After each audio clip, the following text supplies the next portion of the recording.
Have you ever wondered how hurricanes formed? Well, most people think they start with a tornado, but no. Here's some examples how hurricanes form. Example, they pick Pacific Ocean. When they pick an ocean, they start forming what? They are picked an ocean.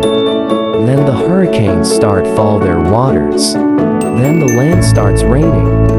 Here is the example, here is the photo, and read this photo to see how hurricanes form. I'm going to go post a video. Wait a minute.